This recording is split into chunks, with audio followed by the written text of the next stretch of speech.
Screwing around with it though. Okay, guys, for real this time, yeah. Yeah, sorry. I guess I probably should have kept going. Listen, I just want to make sure it's good for everybody, alright? There you go. 648, whatever that is. We'll go with that.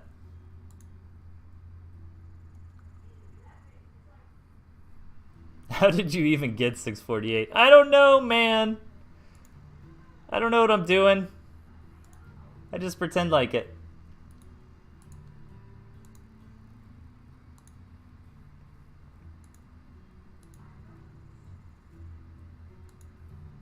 I see 648, 480, 360, and 160p. Anyways, guys, we're going to keep going.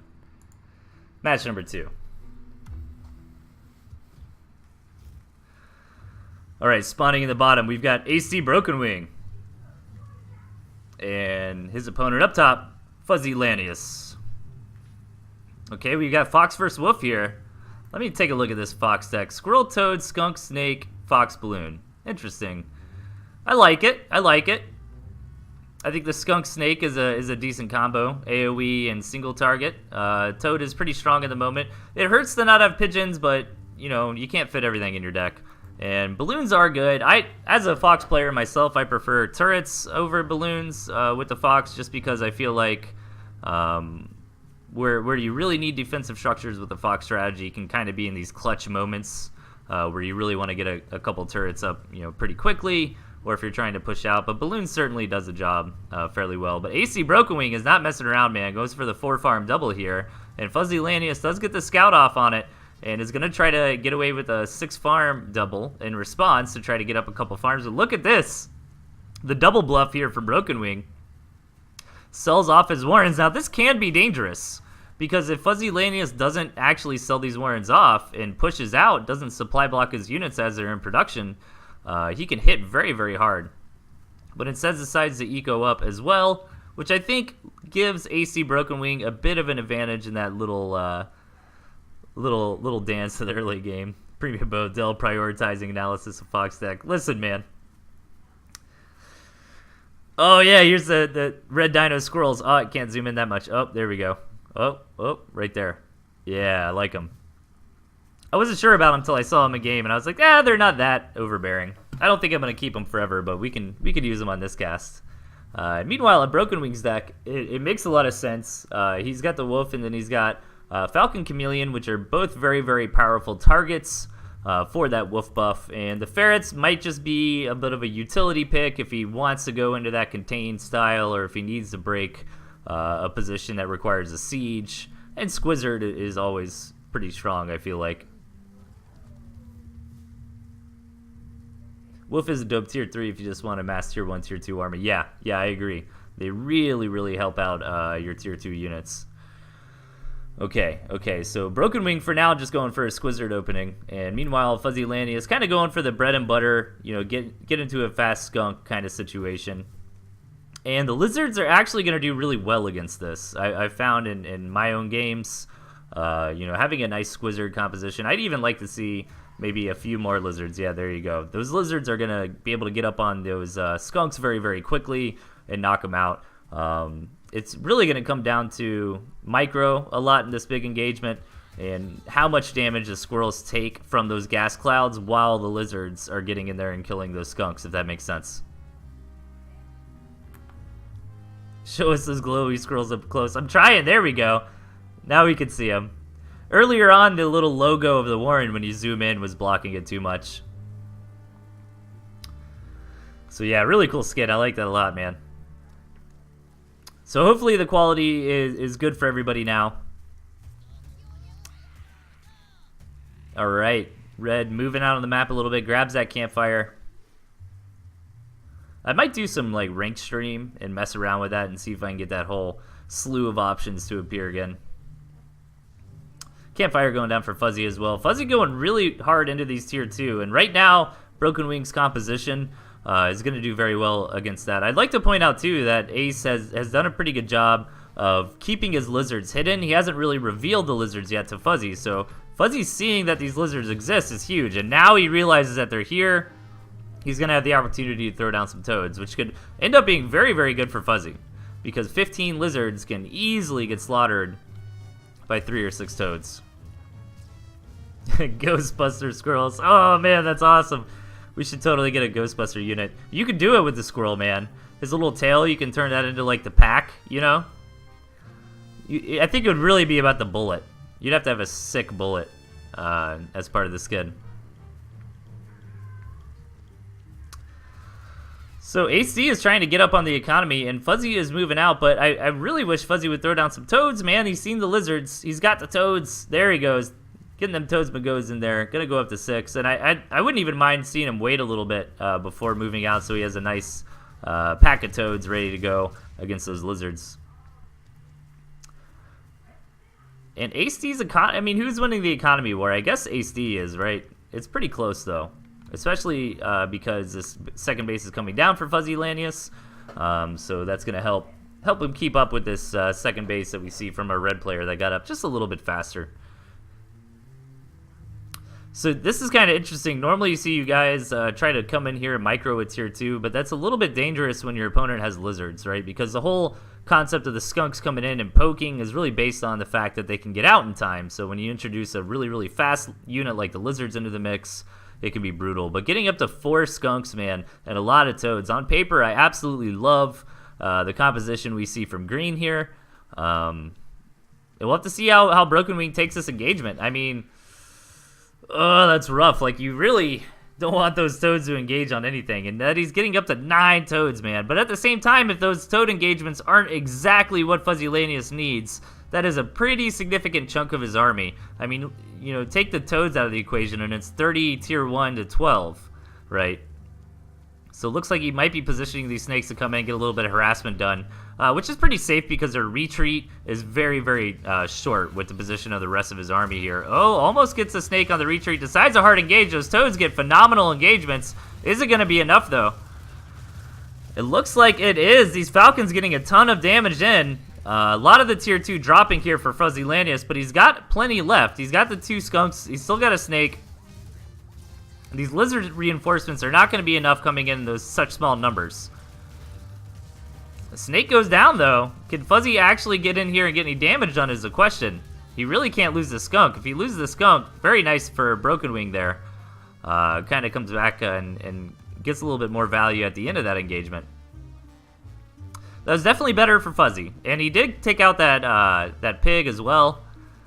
But you know, Broken Wing took out a lot of tier 2 in that fight. If Fuzzy's could have kept a little more of that tier 2 alive, he would be in a dominating position. But as the game stands at the moment, yeah, Fuzzy Lanius is in the lead, but I don't think AC Broken Wing is down and out. And look at this, man. He sells off all his squirrels here. Goes straight into the lizards against the toads. That's crazy, man. Is he just gonna try to kite the toads maybe and let the falcons kill them? Like, I don't know. I don't know if that's gonna work.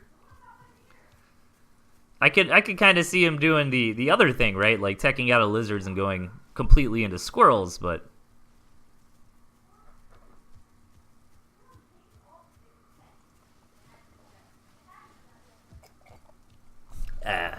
all right. Fuzzy's still maintaining a bit of an aggressive position here. It doesn't necessarily mean he's going to move out, but he's trying to be the one that dictates when the engagement is going to happen in this game. But AC looks like he's ready to move out, and I'm super worried about him, man. 9 toads versus 18 lizards. This is going to... Dude. Like, Fuzzy Lanius has got to win this engagement, right? I like all the falcons because, you know... the skunks obviously are going to be mitigated by that as well as the toads, but here we go. Fuzzy Lanius is moving out. I guess we're going to find out right here, right now. The toads coming in, and yeah, they just get amazing connections. But are the falcons enough in the air? It doesn't look like it. And Fuzzy Lanius is going to win that engagement, not by, like, an enormous amount, though. Like, he won by enough where he can push in here, but needs to be careful. Again, these tier 2 are very low. One of them already dropped. Another one is about to. Ooh, that 1 HP skunk. Okay, it goes down. Yeah, AC is really kind of winning on the back of the engagements. where Fuzzy is trying to step forward and get some damage done, but just losing a little bit too much tier 2. Tier 2 is so expensive and takes a very long time to build. Typically, if you're, just kind of looking for tips as a newer player in ranked, a good rule of thumb is, oh, here we go, more amazing toe connections though. Your tier 1 are pretty expendable, but if you can kind of, take a fight and kill a couple of your opponents tier 2 and keep yours alive, it's normally pretty great for you. Fuzzylanius takes a victory. Who could this Fuzzylanius guy be? There's a lot of Smurfs in Tooth and Tail, man.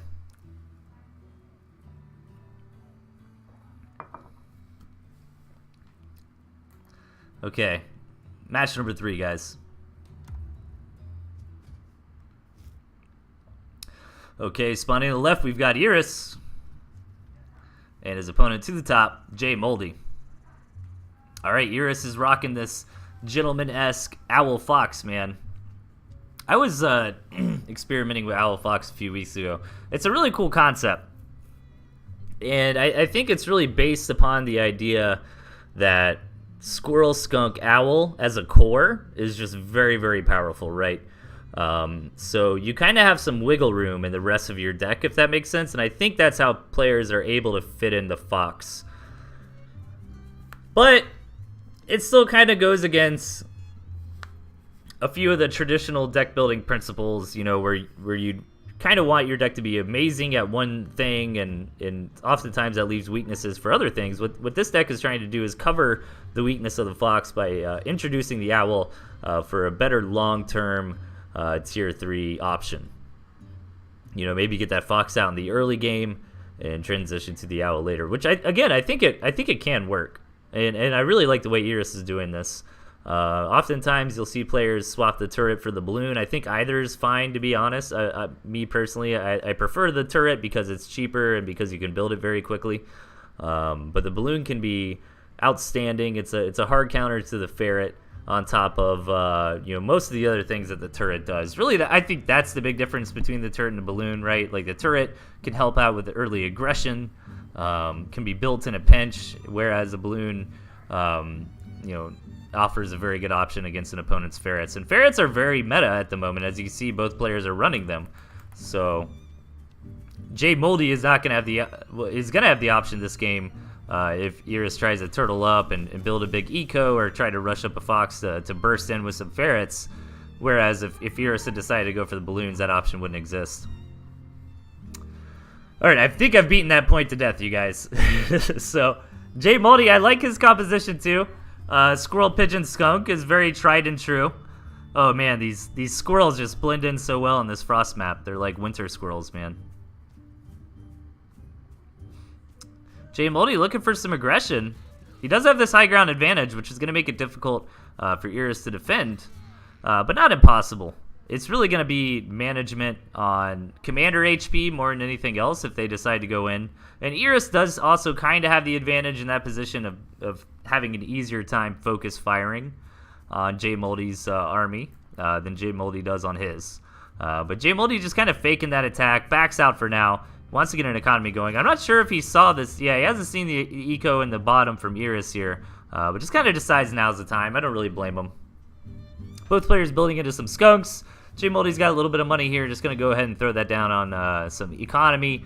And good amount of farms there. Three seems good. He's going to stay on pace with what Iris is doing.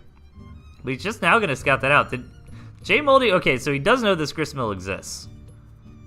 Both players have got a complete scout on the map, it looked like. Well, good night, people, says Rabbit Lead. Take it easy, man. Don't Owl Fox kids. Yeah, as much as I hate to say it, I think Owl Fox probably is good. Like, if you can get away with it. Again, I just feel like it's hard to explain. Like, you have that little bit of wiggle room in either of those compositions because all of the units here in Iris's deck are just kind of independently powerful, if that makes sense. Nice job there from Jay Moldy knocking out a skunk from Iris. Did Iris get a skunk? Yeah, it looks like he did. So skunk for skunk so far. I'm not quite sure who's been winning that squirrel war, but it looks pretty even. The pigeons coming out here from Jay Moldy are going to be very significant. as well as the snake here. As Iris doesn't really have any healing, that snake's going to be very good. Can Iris get any target fire down? It looks like the snake will fall. Iris moves out. Nice pickup for Iris there. All right, going into the owl. Decides to skip right over the fox. And meanwhile, J Moldy is pushing in, see if he can get some counter aggression done. Now this high ground is going to be very good for him, being able to get in there and get a lot of skunk gas down before the fight even happens. Nice target firing coming out from Iris here, though. Going to drop both these skunks pretty quickly. But good trade for J Moldy as well. J Moldy hesitated a little bit at the beginning of that fight before he started his target firing. I feel like if he would have gotten really on top of that target firing a bit earlier, he could have had better results there. But he still won the fight, so you can't really complain. That snake going down on front lines, but lives a little bit longer than normal due to all that pigeon healing. Ooh, this is getting close, man. Does Iris have enough to hold on? J Moldy's pushing in with a vengeance, but decides to back out for now. Just keep that eco going. Keep in mind, Iris did invest more on his second base, so if Iris can kind of just weather the storm here, gonna have to sell off that tier 3. I think that's the right call, but tries to get a fox instead. Yeah, Iris does have the better eco, man, but I don't know, especially with the fox investment here. I think J Moldy's got enough if he keeps this up to just push through. And I like this kind of saturation style from J Moldy here. Just in between the engagements, take a farm or two. So he did finally get a scout on this base and realizes it's basically fully saturated. And yeah, I think that's a great trigger to move out. He's like, you know what? Excuse me. Iris has invested so much into that second base. Maybe I can come in here and push through. If Iris holds, I'll be very impressed here, as the army looks much better for J Moldy. Lots of skunk gas going down for both sides. Ooh, J Moldy still, I feel like, has the better army, but backs out. He wants to be safe. Just microing up in between fights. Very, very good habit to have.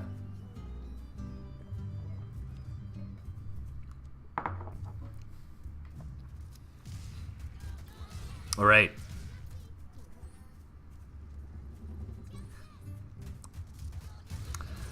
Iris moving in again, but he doesn't have enough. This might just be the end of the game here, folks. As J Moldy dominates this army. Now he can move in, take out the main base, take all the Warrens, or go for the eco instead. Oh, the fox is almost here. I don't know, man. Even as a fox player, is J Moldy too far ahead? Now, J Moldy doesn't have any really, really hard counters to the fox outside of his wolf. The snake's pretty good, though. And without any pigeons here from Iris, Iris might be able to make this happen with some good fox micro. J Moldy really needs to get in there and target fire down that fox. He gets on top of it now. Ooh, he doesn't get any snake stacks on it, though, because the snakes died immediately. All right, let's see this micro, Iris. The skunks are going to fall. You got to really charge in there. Like, J Moldy should just be charging in with everything, trying to back that fox into a corner. And he's going to retreat. This is fantastic for Iris here. And Iris didn't actually lose this base in the south, so he's still mining.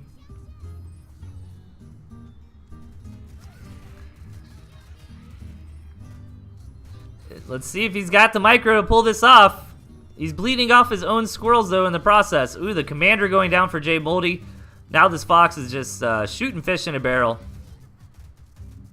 Gonna knock out a ton of tier 1 here. Yeah, J Moldy doesn't even have a turret in his deck, though, so he doesn't have any real easy way to zone this fox back. Like, I think if you're J Moldy in this position, you get out a lot of squirrels, and you just kind of try to back that fox into a corner. But it's definitely easier said than done. I think he had the best opportunity to do so kind of right when the fox hit the board. It might be a little too late now. Iris is getting a ton of work done, and if he can get back far enough and start taking out those pigs, that might actually be game.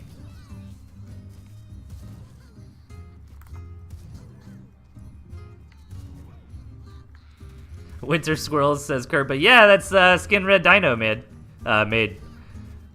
It's pretty sweet, man. I dig it. Iris with the slow death. Knocking J Moldy out. Slowly but surely, these squirrels are rallying over.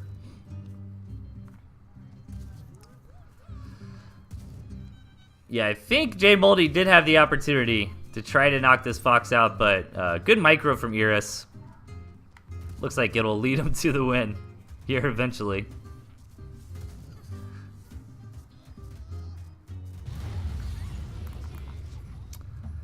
GG. Well played, Iris.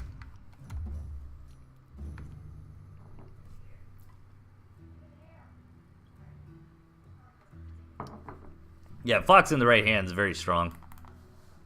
There's a lot of things in the game, though, that really do super well against Fox. Unfortunately, Moldy just really didn't have many of those tools in his deck. If he was able to get out a Wolf, that Wolf alone probably would have been able to deal with the Fox. But match number 4, guys. Let's hop into it.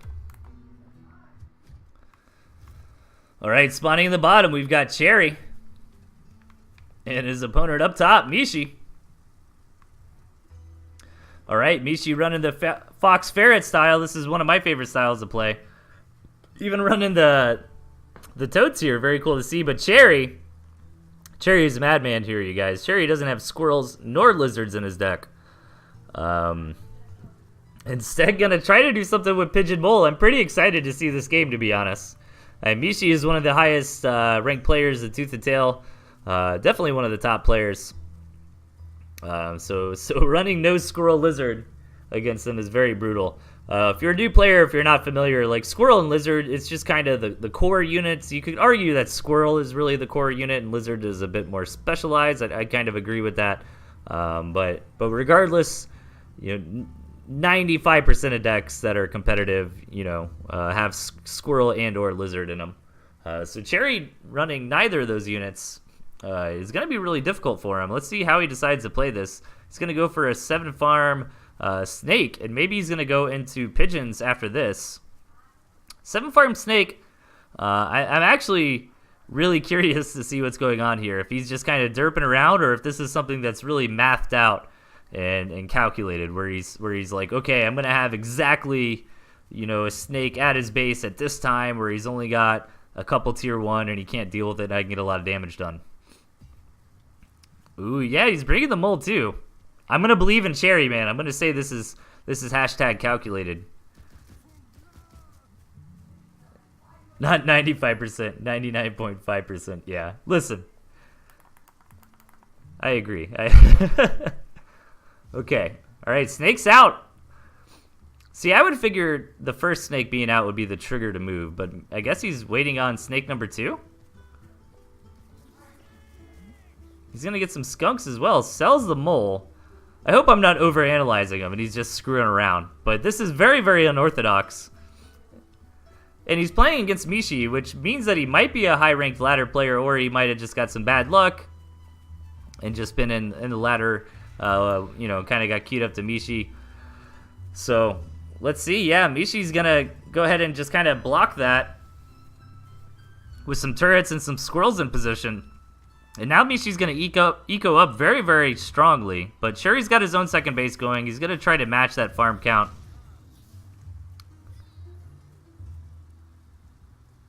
Best sack you at the host. Thanks, man. Hey, and I didn't say thanks to Miss Clicker and Pocketwatch for hosting me when I started. I apologize, guys. I'm the worst streamer in the world. But I try, and I appreciate everybody showing up. All right, here we go. Cherry's moving out. He doesn't have ferrets. That would be ideal here. He's going to see if he can kind of work his way through these turrets with these snakes. The 3 stacks. I'm telling you, man. It looked like it was going to be just enough to take that out. Cherry could be calculated, man. He's got Mishi on the back foot. I guess I'm not surprised. I was going to say I'm surprised Mishi didn't just go in and punish this, but he kind of is in his own way. He's macroing up really hard. Looks like he's in position to place down a Fox Warren. He feels pretty safe. And Cherry's going to try to come in again with some more snake aggression. But keep in mind, Cherry's economy has basically been matching Mishi. So this eco lead that Mishi has is not incredibly significant.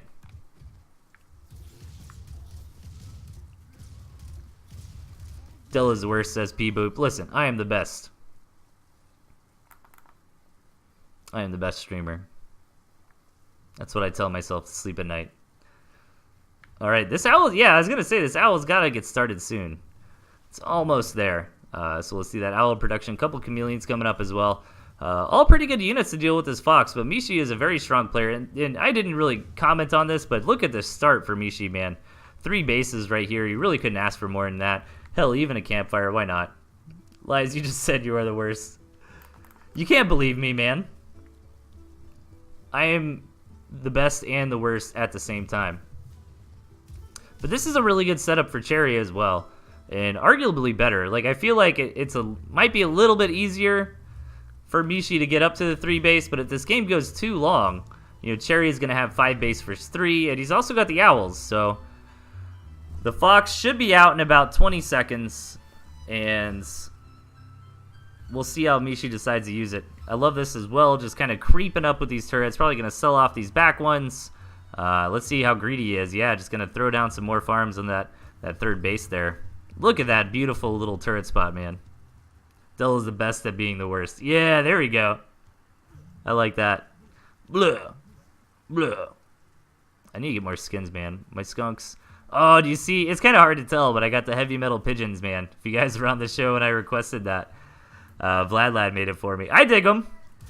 They got little mohawks. Looks like they have a little earring. You see the little earring? The yellow pixel? Pretty dope. Alright, so Mishi's aware of the owl. Cherry should kind of be using these mice to run up there and harass the turrets, but hang on. Nice little run, you know, side attack here from Mishi, I guess I should say, with these Falcons. Very well done. Is he going to be able to get them out in time? Ooh, looks like he will. These snakes are very slow. Knocks out a couple farms for free. Nice play there from Mishi. And he's got these Falcons to invest in the late game. So that Falcon production is is beginning. Misk did an impression of you, and all he said was bleh. Top Hat Skunks. Yeah, I need to get the Top Hat Skunks back. You're absolutely right. Well, when I streamed on Steam, I reset all my skins. And I have like a skin folder I can copy and paste, but it's outdated. I spent a little bit of time before the show trying to get some more skins going. Definitely still got a few units that need them. Mishi is ready though, and he's moving out. That owl count isn't massive yet, and that owl goes down very, very quickly. Most of those toads probably connected with those mice, so not very effective there for Mishi, but gets to tier 3 and keeps his own tier 3 alive, which is really the big concern. Nice tactical retreat there out of those skunk clouds. And Mishi's going to continue the push here. No pigeons here makes this prolonged attack difficult. Mishi might want to consider pulling back, letting some units heal. But the units that were pretty weak are starting to die off at this point anyways.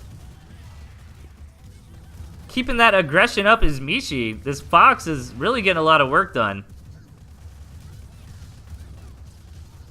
Another owl on the map here for Cherry, but one owl is not as good as 2. The Fox still alive, finally goes down. And Mishi is still going to push in. He really wants to get that owl kill. He gets it. Are these snakes going to go down as well? It looks like it. Man, this is a very close fight. It looks like Mishi is starting to bust through. He's going to back out for now. It looks like he wants to get another Fox out, maybe sell off a couple Falcons. I think that's a good decision here.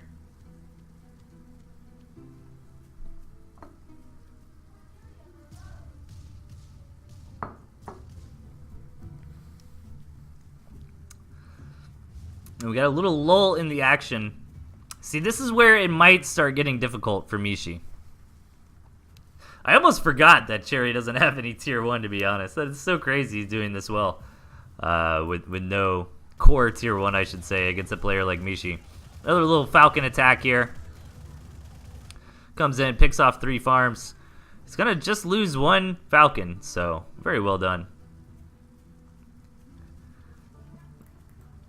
Yeah, this is where it can get difficult for Mishi. If he can't keep the pressure on, if Cherry is able to bust through here and you know, get this 4th base stabilized, he's going to be in a phenomenal spot. But Mishi is going to use this Fox getting up back to the battlefield as a catalyst here to try to take this high ground, try to take this gristmill. It really start bringing the pressure onto Cherry. If he can get this position, it'll be very nice. His units will heal up out of combat. He can start throwing down some turrets. But Mishi's got a lot of warrants here. It's going to be difficult for him to continue his production. This Fox is getting very low. The Fox is going to go down. It looked like Mishi realized that, though, and just wanted to get the last bit of value, land as many attacks with that Fox as he possibly could. And now, finally, it looks like Mishi's got a little bit too much and is starting to push through. Well played. Very well played by Cherry, I gotta say. You know, doing that well against Mishi with no squirrel is pretty impressive.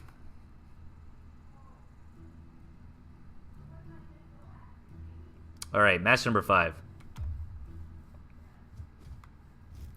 Okay, we've got a 2v2, you guys. Spawning in the bottom, we've got Premium Bow and P-Boop. Which one's the real one? You'll never know. And up top, Daddy James and 2 Trailer Park Girls. Okay, let's look at these decks here. Premium Bow with some crazy nonsense. Mole, Wolf, Fox, and defense. Trailer Park Girls, yeah, it looks pretty decent. I like it, you know. Looks like a fun 2v2 deck. P-Boop, also with a little bit of nonsense. And James here, a little more traditional. Nice variety of units this game. Particularly in the defense. I think we see all defensive structures represented here, right? But here we go.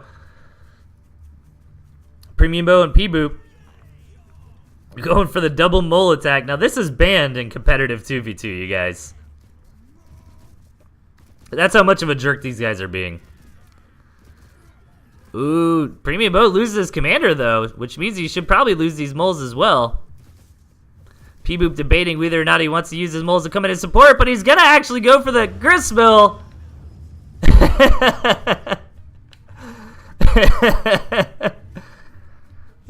Why is it banned, says Protocam. This is why it's banned, man. Now, we haven't seen... let me rephrase that, guys. So whenever the community does 2v2 tournaments, we haven't done one in a while, but both players cannot select moles in their deck. Is normally kind of a house rule that the tournament organizers will make, kind of for situations like that.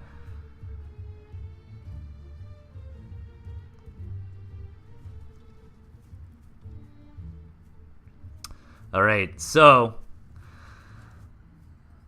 what's James gonna do, man? He needs a miracle here to come back. It looks like red and green are both just kind of bracing for the counterattack here, building a lot of turrets and trying to eco up.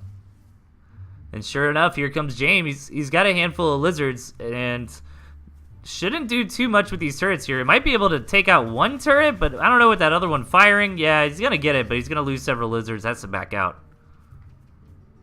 Starting up this 1v2 game, right? I mean, what can James do, man? He's thinking. Dude, if James wins this game, that'd be amazing. He's going to try to eco up, which makes sense, but these turrets should start getting sold from the Premium Bow and P-Boop team here, and more units should start being built, and I don't really have to explain it to you guys. I mean, it's a 1v2, right? So economics really comes into this game. James can play his heart out and still not lose, not because of any fault of his own. But James actually getting a lot of really good value here. Comes in, knocks out a pig, gets 2 moles. Wants some more, he's hungry, but he sees the turrets here. Realizes that's all Premium Bow's got. He's going to burrow home for now.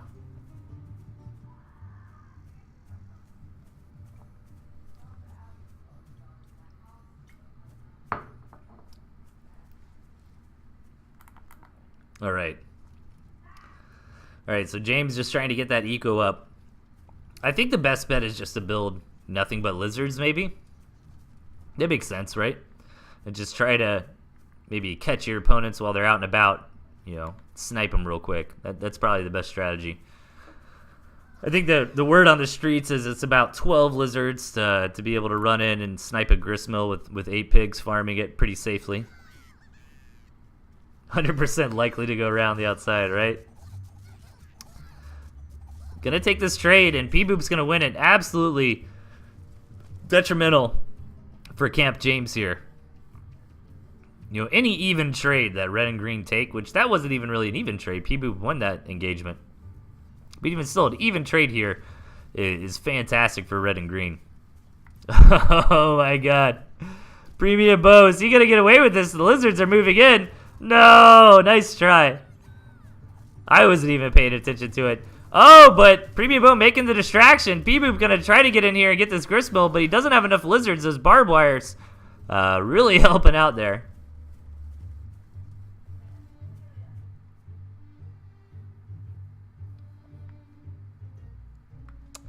Trying to sneak into him wherever he can. Wait, what went down? Oh, okay, yeah, that makes sense. Premium Bow's proxy gristmill. Okay, I think this is the move to make. Just kind of contain him. Really, I think the move to make is just build a whole bunch of units to get in there. But they're playing with their food a little bit this game. It makes sense a little bit, I guess, from Premium Bow, as he doesn't have any squirrels or lizards. He's only got moles, so he's just building a ton of turrets and trying to take over the base. This is just mean. This is a mean game, you guys. Ooh, I love stuff like this. Just the solo mole over here, try to knock out this expansion. It's going to get taken out very easily here from James, though. Those lizards are very quick, and James just kind of happened to be in the right place at the right time. Red and green don't have much to deal with this barbed wire. Can moles hit barbed wire, don't they? Like they actually attack barbed wire? I think so. I think it's just moles and chameleons, right? Oh, even an RD cannon going down. All right, let's see if James can do it. He's out for some blood. Moles hit wire. Okay, yeah, that's what I thought. We just don't see it come up too often, so I want to double check that. Wait, things can hit barbed wire? Yes, moles and chameleons actually deal damage to barbed wire. They still take damage, I believe, but they'll take out the barbed wire much more efficiently than other units do. Oh yeah, and mites too. Good call. And these turrets got like right up on this barbed wire. Oh, that artillery cannon is gonna be in range. This is just mean, you guys. Why would you submit this to me? Poor James. He's just trying to have fun and play 2v2s.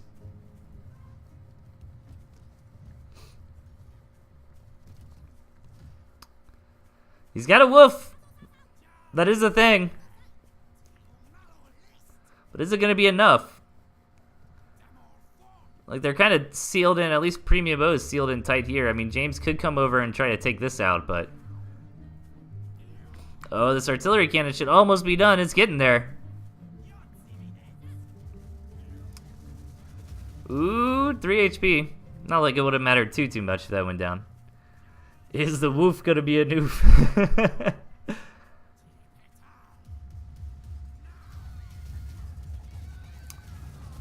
Alright, that artillery cannon is actually in strike range of the gristmill, so that gristmill is just going to go down, but Daddy James pulls the trigger here with a bunch of buffed up lizards, tries to come in, and he just doesn't have enough in the 1v2 situation.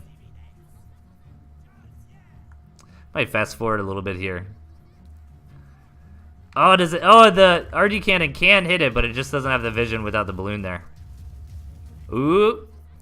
James is trying to sneak around. So James's gristmill will fall. He's trying to get in somewhere. He needs to be careful, though. His wolf could get left in the dust by all his lizards. And he gets on top of the gristmill. Very nicely done. The wolf looks like it is going to go down. James is on the map looking for blood, though. Is he going to knock P-Boop out of the game? He might just right here, right now.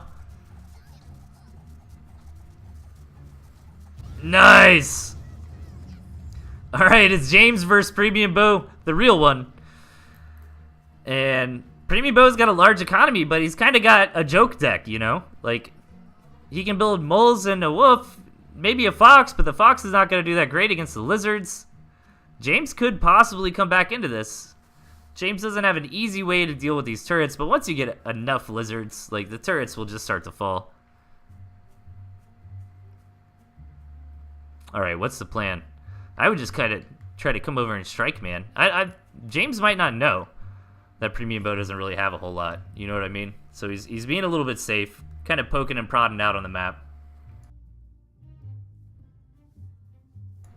And let's see when he decides to attack. He wants to produce a few more lizards here. Take another base, kind of preempting the the base raid. Oh, the mole's coming down for Premium Bow. I can't even call him P-Boop here. Is that why your partner's name was P-Boop? So I can't refer to Premium Bow as P-Boop? I think that's why. That's the conspiracy theory I'm going with it. 52 moles against 42 lizards. Let's see a science experiment, you guys. No, James is going to deny us. The moles are on the march. March of the moles, but they're so slow. James is probably not going to take this engagement, but he can run around. Oh my god. Oh, he's going to go for it. Yeah, I think the moles win this fight, right? Especially because it's going to be hard for the lizards to get surface area. They're going to have to spread out. The moles are kind of packed in. I don't think I've ever seen like 50 moles versus 50 lizards, though. So yeah, base raid scenario is going to occur. These turrets are not going to slow down James very much. Premium Bow's already prepping for that base raid. Now, lizards are the faster unit here, so James will be able to run around and take out these structures from Premium Bow a little bit faster than Premium Bow can to him. But does he know about the 6 o'clock? That would be a very crucial base. Yeah, okay, he's aware of it. Yeah, that's definitely the next one to head for, I think. Premium Mole. Premium Mole over here with his knights. Okay.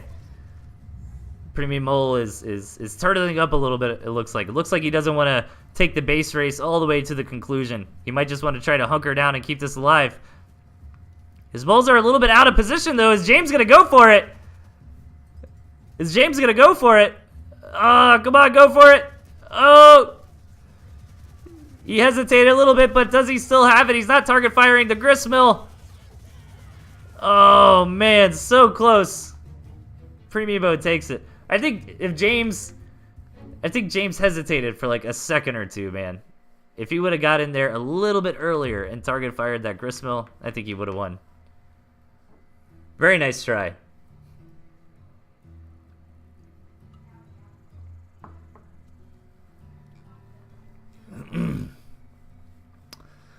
Let's keep it moving, you guys.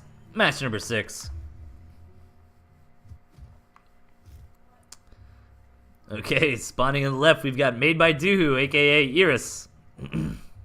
According to the gentleman's replay name. And on the right, the gentleman. Ooh, both players with Fox and gentleman running artillery cannon this game. You don't see that too often anymore. So I'd like to see how that gets utilized here.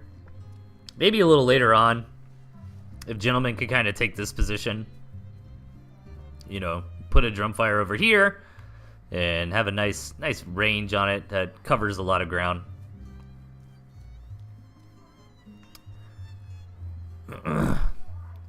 But, you know, I don't want to get too excited for the artillery cannon because I feel like we're probably not going to see it this game. But I'm interested on what the thought process is behind it. Maybe gentleman is just messing around trying to go for it. The gentleman! Oh my god, the gentleman. You're my hero. You could be my hero, baby. 5 farm Fox. Ladies and gents. This is going to be good. Alright, Iris should scout. Oh, he did scout it. Now, that's actually huge because Iris is probably freaking out right now. Yeah. So he scouted 5 farms, right? But he didn't scout that it's a 5-farm Fox. Normally when you see 5 farms, they've got, you know, 2 or 3 warrens coming at you or a whole lot of moles. So this is great mind games here from the gentleman.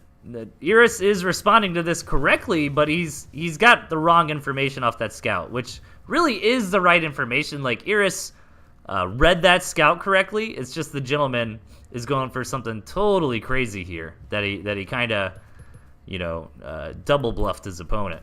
And now he's going to get in here and be like, what the hell is going on? Now he sees the Fox Warren, and he cannot be happy about that. As that Fox is, I forget, I should know these things. But the Fox takes either 40 or 50 seconds to build. I think it's 50. So, you know, in 20 to 25 seconds, that Fox is going to be out.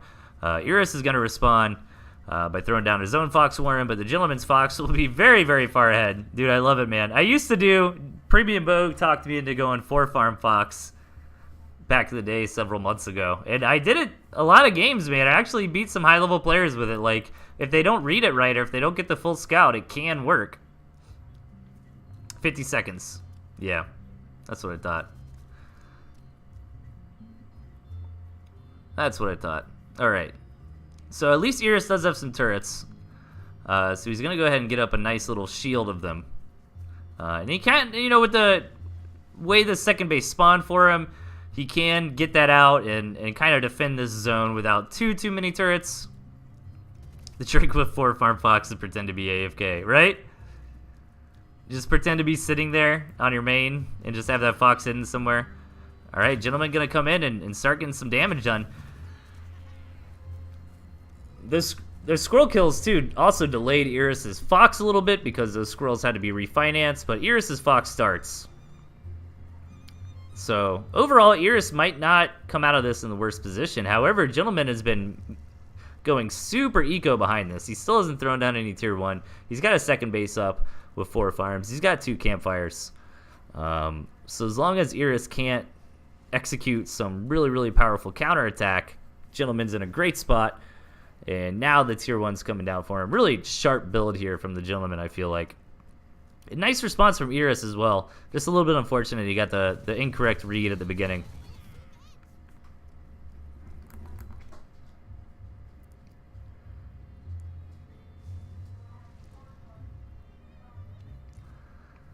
And now we see the artillery cannon. I don't necessarily think it's needed here, but it's nice flavor. It's nice to see that unit coming out. It might be, it's kind of interesting, like in any competitive game, just because a unit's not really being used that often, doesn't mean there's anything wrong with the unit. And sometimes it's like a sleeper unit, as we call it, where it actually is a good unit. It's just not in the meta because people aren't playing with it. So once that artillery cannon comes up, it's going to give the Gentleman a lot of breathing room here to sit back and get a strong army and kind of move out when he chooses to. And he's so far ahead on economy at this point as well. I like this decision from Iris to go ahead and sell off these turrets. Now that, whoa, that's cool. We don't see that too often. Where does Commander go? Oh, man. I wish I would have kept track of that a little bit better. Yes, sometimes there's this thing where the Fox fires right when you burrow, and then it follows you across the map. Polar squirrels. Yeah, man, Red Dino made this skin. I think it's really cool. I was worried it might be too shining and distracting. It is a little bit hard to tell. It kind of it actually really matches my Arctic Fox skin. So I dig it.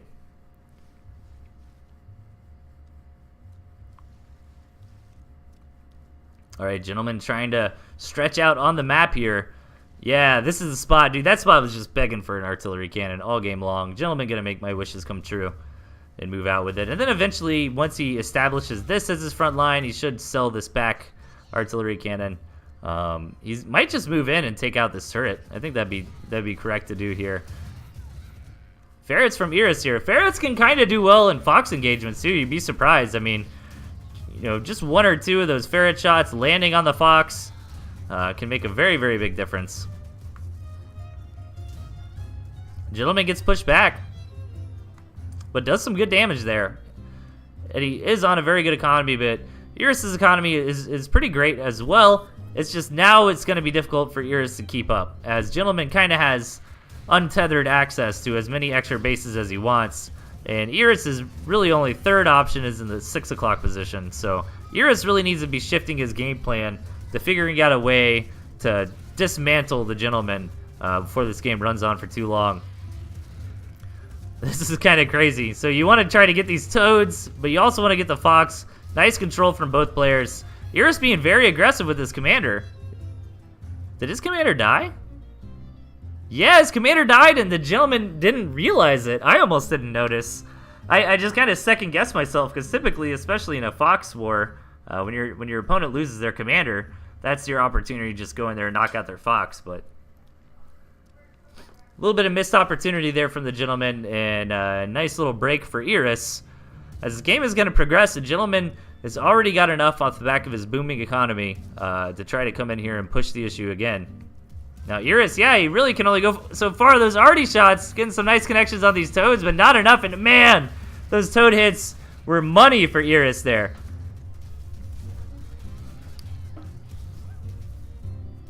But I don't know if he's got enough on the back of it to be able to get in here and break Gentleman's position. He's going to have to back out for now. The Gentleman's just getting more and more swole. It's 100 plus in Texas right now. Dude, I feel you, man. I live in Florida. It's like 100 degrees and 80% humidity outside.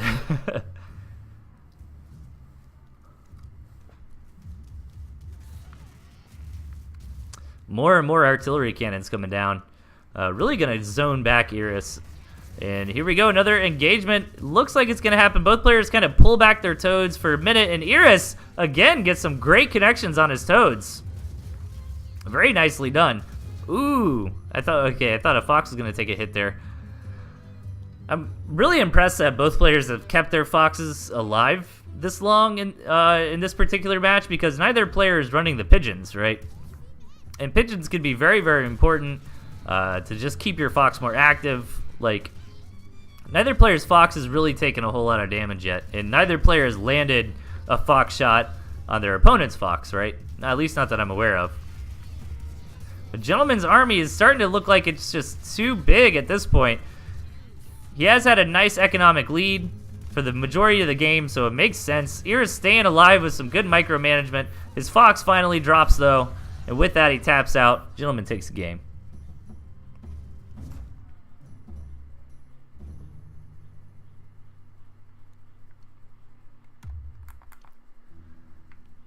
I think Arizona might just be a huge campfire at this point. Pigeons are a crutch for bad fox players. Listen, P-Boop. How dare you? Give me a second, guys. I just need to grab a drink. I will be right back.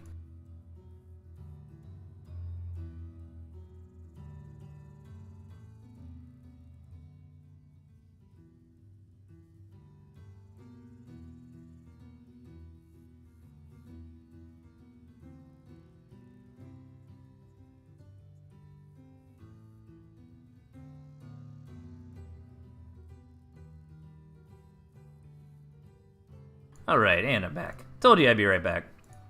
Yeah, so I apologize about the little bit of a false start that we had at the beginning of the show. I had just swapped a bunch of my OBS settings, but hopefully this is sufficient.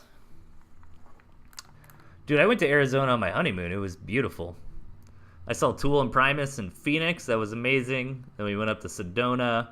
We went to the Grand Canyon. Grand Canyon was awesome, man. Like, I had always thought Grand Canyon was one of those like touristy things, you know, but no, it was totally worth it. Go to the Grand Canyon one day. It's really not that expensive either. And I was really impressed on how like non-commercialized it was. Like, there's no light pollution out there. Really not a lot of buildings and stuff. It was pretty cool.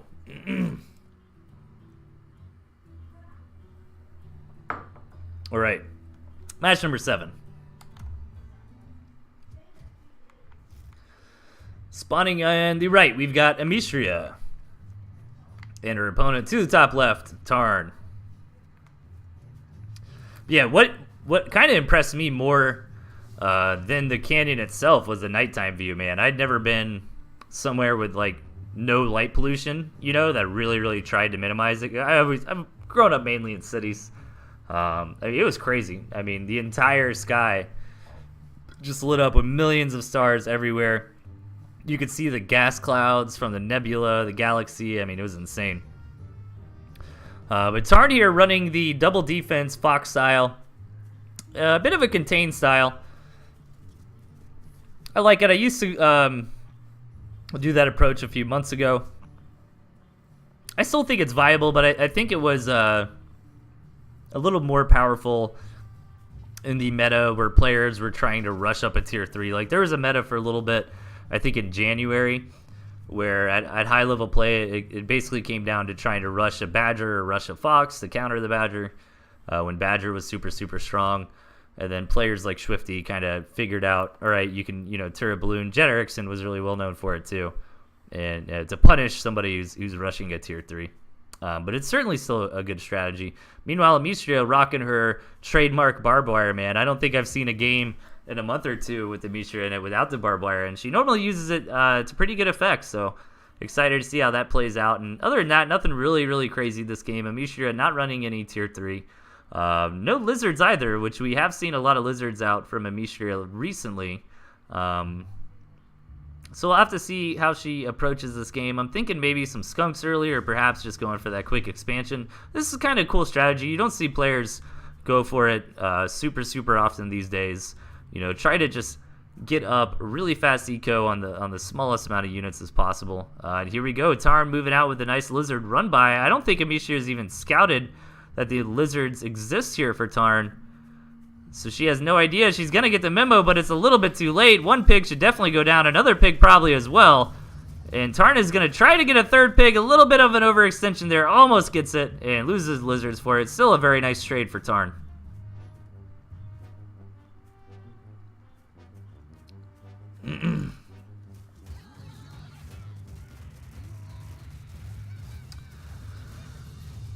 All right. So Amicia with the counterattack, but loses her commander, which is kind of unfortunate. Nice hold there for Tarn. So Tarn's in a fantastic position this game. Oh wait, you can see Nebula Cloud with the naked eye. I thought it was only camera exposure. I think, yeah, I definitely saw some kind of gas clouds. I think it was Nebula Clouds. Maybe I'm wrong. Pretty sure that's correct though. It's insane. It's just a difference, man. If you live in a city, like, it's absolutely insane.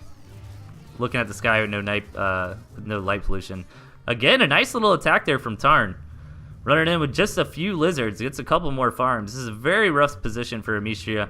Her saving grace is she does have this second base up and running. It's not really saturated at this point. Gonna throw down a couple more farms, though, which I think is the correct play. She's got to get her economy up and running to stabilize here. She really just needs to try to hunker down and try to minimize the damage here. And Tarn is going for a nice variety of tier 1 that all complements themselves very well here. Squirrel, Toad, Lizard, very powerful if controlled correctly. It can be difficult to control right, as the lizards tend to run up ahead of your entire army, and you want to get these nice Toad engagements, not on top of Warrens. Very nice Toad hits here, and some nice target fire as well from Tarn. And it looks like he wins the initial fight, but the question is the defender's advantage going to be enough for Amicia? It really doesn't look like it is, but Tarn is pulling back a little bit.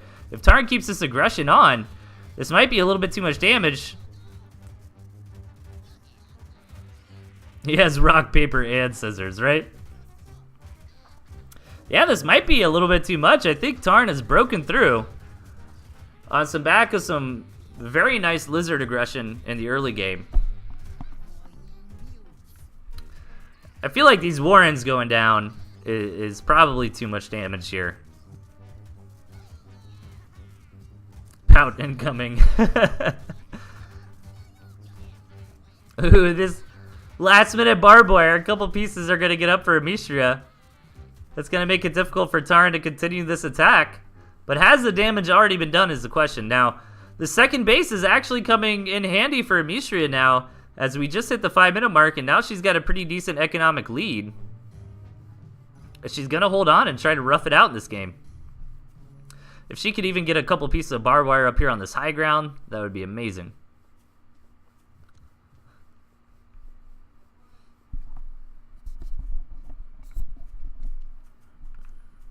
Oh, man.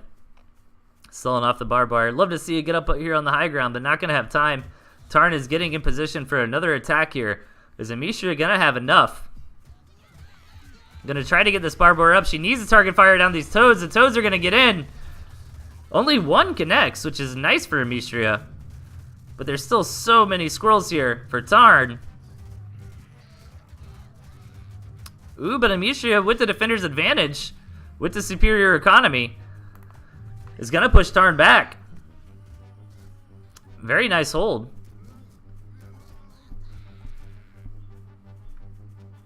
Flirting with the idea of moving in and trying to counterattack as Amicia, but decides to back out for now. Let her forces rally a little bit more, and now here comes the big pack of squirrels moving in here. Gonna target fire down as best she can. And now Mishra might have too much. Tarn might have overextended one too many times. And I'm very surprised that it looks like Mishra is gonna win this game. Very nicely done. Uh-oh. Did the replay just glitch out, or are they all just standing there? You guys. You guys. This is very entertaining, isn't it? Let's just relax. Watch this wonderful flag wave in the wind. Ponder our victory. It was a good victory against the villainous KSR for the common folk. Yeah. Tarn tapped out. Be sure to take the map. You don't see it too often, but every now and then there'll be a little glitch at the end of the game.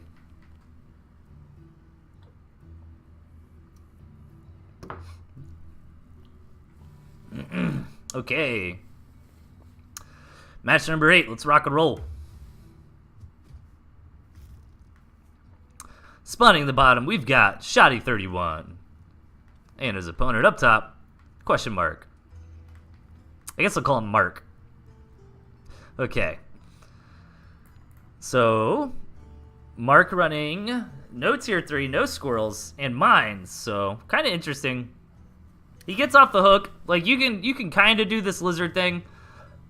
But it's risky for a couple reasons. It's not going to be easy to get in to a defended position just with lizards. You might think lizards are actually really good. Like, if Shoddy's kind of hunkered down in here with a lot of warrens and squirrels, like, oh, lizards are aggressive, they got better stats, they should be able to come in here and win that fight. That's actually not true. The range matters a lot in situations like that. Lizards are best suited for counterattacking in, for controlling the map, or for taking engagements in big open positions. But hold that thought, as Shoddy31 is going for a 6 farm warren. Doesn't seem to be really for some aggression. He's going to poke in with this squirrel, but if he wanted to be more aggressive with this, he wouldn't have queued this farm, as he has blocked squirrel production.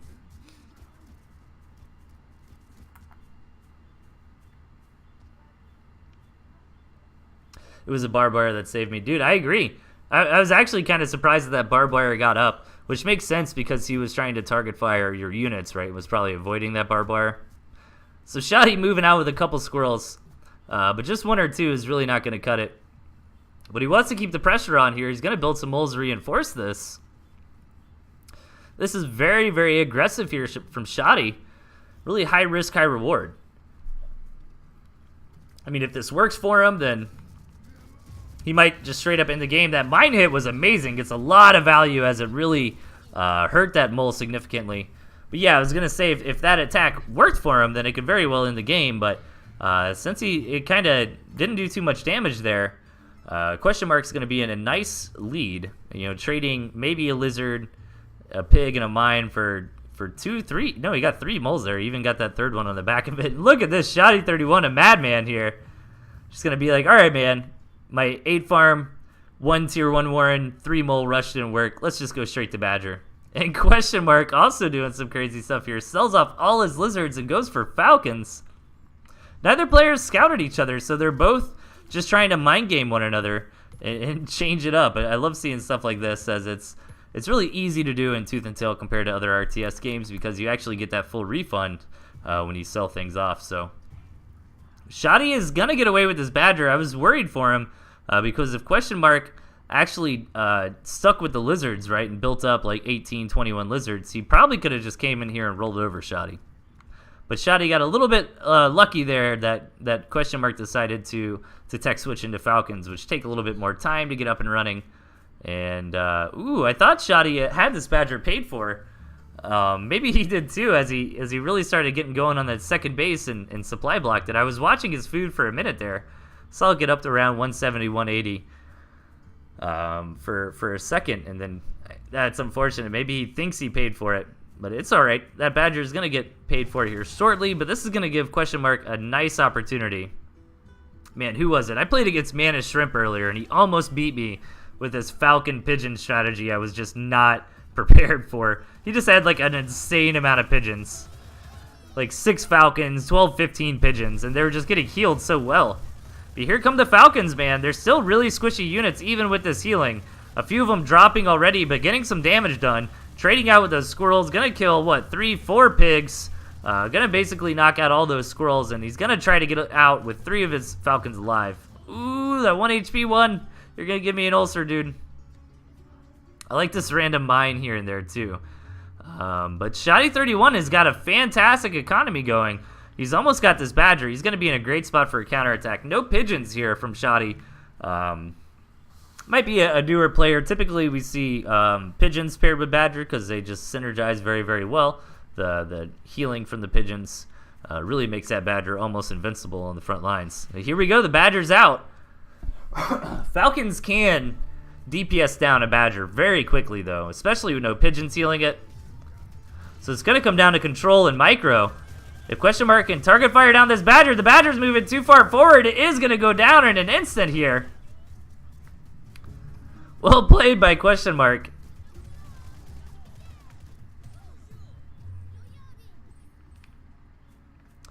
And this is going to trigger a counterattack.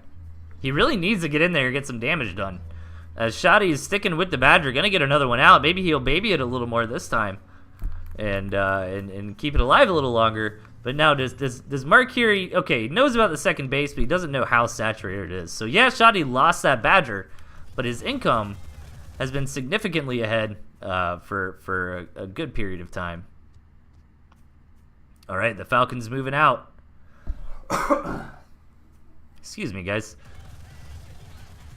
Keep needing to like clear my throat and can't quite get it. Getting some decent damage done, but one Falcon went down. Another Falcon's gonna go down as well. Kills 2 Warrens and a lot of squirrels for it, so probably worth it. Oh, but the counterattack, I didn't even see it. These moles are in here. Shoddy trying to counter with some mole aggression. It looks like we're in a base trade situation as Question Mark is moving in, target firing down this Grismal. He needs to go over and target fire that other one ASAP. As Shoddy is doing the same, it looks like Shoddy's gonna win, but just barely, right? That badger should DPS faster? I don't know. 5 Falcons is a lot of DPS as well. Who's gonna get it? Ooh. What? Are you serious? What? Wait, what?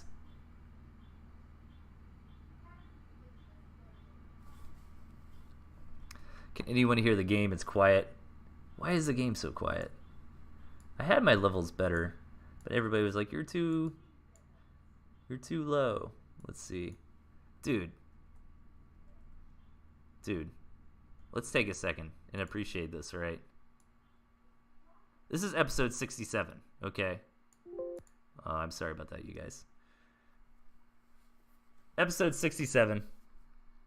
12 episodes a pop. So easy math, that's like 700-800 episodes. Or 800 replays, right? I have never seen a draw. I've never seen a draw. That is crazy, man. Okay.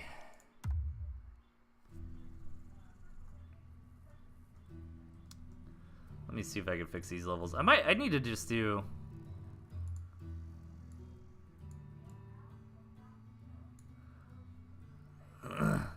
I might need to do some like ranked stream when I get the chance.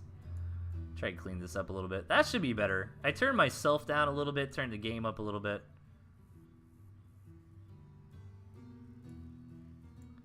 It's just like a lot louder in my headphones, if that makes sense. So if I really wanted it to be loud on your ends and balance, I'd have to turn it down, if that makes sense. Let me see. Hang on, I'm screwing my levels. Okay. Alright, that should be pretty good. Should be good enough for tonight. Dude, that's crazy. An actual draw.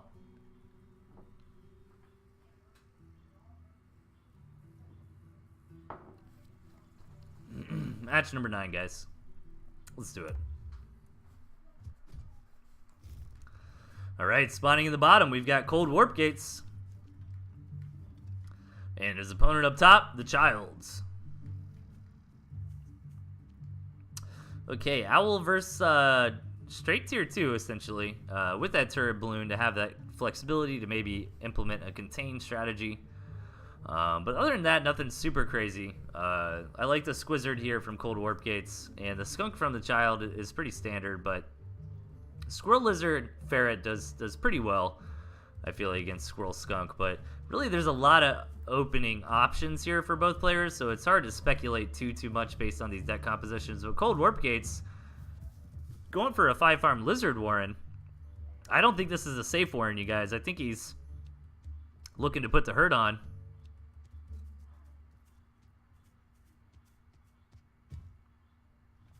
Yeah, here we go. The 5-farm double goes down. The Child did scout out the 5-farm Warren. He's not so sure it's a 5-farm double, though. He's going to try to get away with a 7-farm Warren. Is he going to... Okay, he's just repositioning. But he needs every second he can get. Ooh, I don't know if he's going to be able to respond. He really couldn't afford to sell his Warren. They're going to try to get this turret up. And the Lizards are going to come in and deny that. But loses a Lizard essentially for free. I wouldn't really want to say for free because he did force that turret to get thrown down. But overall...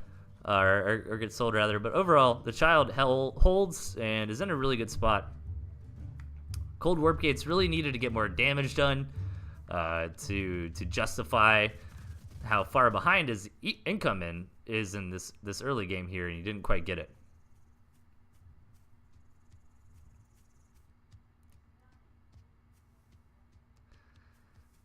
You think this was the first replay submitted? Really? It might be. You probably know better than I do. See, what happens is, here's the behind the scenes on ToothAndTailTV, you guys.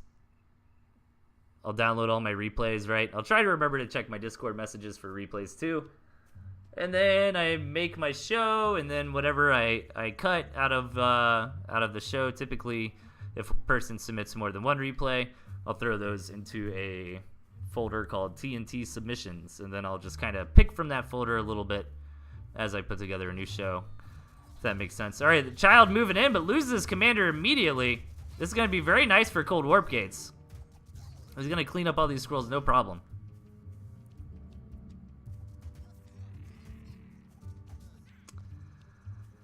And Cold Warp Gates is thinking about a counterattack, but decides to back up and wait for his ferrets. And I imagine these ferrets being out, it's going to trigger some kind of aggression. And meanwhile, the Child is just still chilling on squirrels. Looks like he's considering taking a second base here. I think that'd be a pretty good call. Ooh, nice balloon placement. Very nice balloon placement, actually. That's going to be perfect. That's going to defend these two bases very well. However, one could argue if you're really picking apart the game that the balloon is not really necessary yet. He might be better off, ecoing up, getting more units at this moment. But one balloon is not an insanely big investment. All right, both players trying to get up their second bases. Cold Warp Gates has a nice army put together. The Child is working on it, though. Once the Child gets out his ferrets, they're going to have about the same thing. With Cold Warp Gates having a little bit more tier 1, but keep in mind he doesn't have that balloon. And ooh, this is rough, man. The Child invested in that balloon, and it's not going to be in range to really help out this fight with the angle that Cold Warp Gates is coming in. But all these squirrels here and some nice target fire makes the Child do better in this engagement than I thought he would. He even takes out a ferret. That's very nice. His own ferret is here, has already taken down 3 squirrels. Nice defense from the Child there, but not a crippling loss for Cold Warp Gates either. Yeah, if you look at the army graph, they're kind of balanced. What even is micro? All right. Yeah, watching that ferret just kind of knock out those squirrels is pretty good. Micros for chumps, that's right. Micros for tryhards, man. All right. Speaking of micro, ferret shots are going down now. A little bit of a dance going on.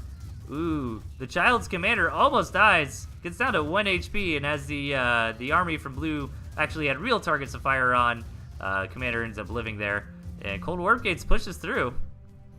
And now he's going to try to abuse this high ground again. And he's just going to siege this gristmill from a distance, but losing a ferret is going to be very nice for the defense of the Child here. But the Child's tier 1 are kind of trickling in a little bit too slow. But Cold Warp Gates decides to pull back for now. I don't think he had to. I think he could have kept the aggression going there. Ooh, I love this play from the child. I realize he doesn't have the money, but I think that makes a lot of sense. Because this gristmill is under siege, right? You might lose it. It could definitely be a better idea to maybe try to set this location up as your actual expansion. But it is risky, especially because Warp Gates has the lizards.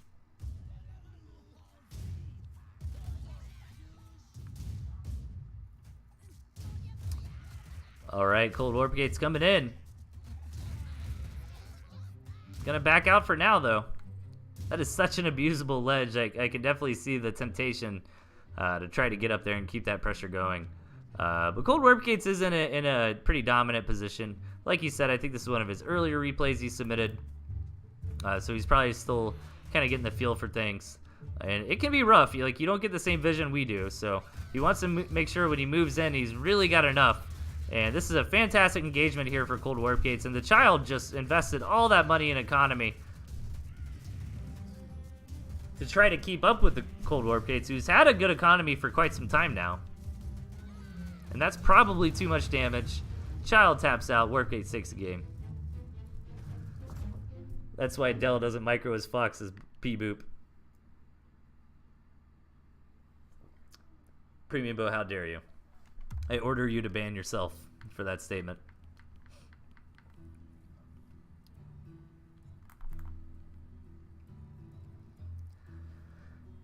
Match number 10.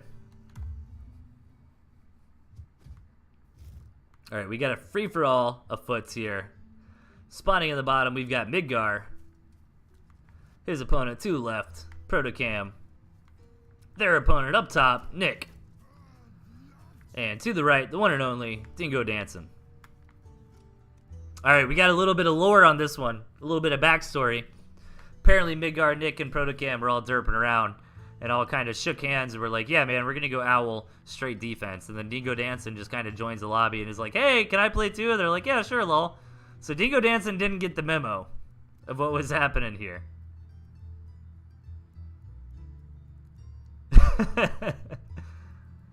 And I'm kind of excited to see what goes on. Now, I don't know, man. Like, Dingo could get something going in the early game, if you think about it, right? Because these guys don't have any tier 1, but I guess they're going to hunker down with a lot of defense.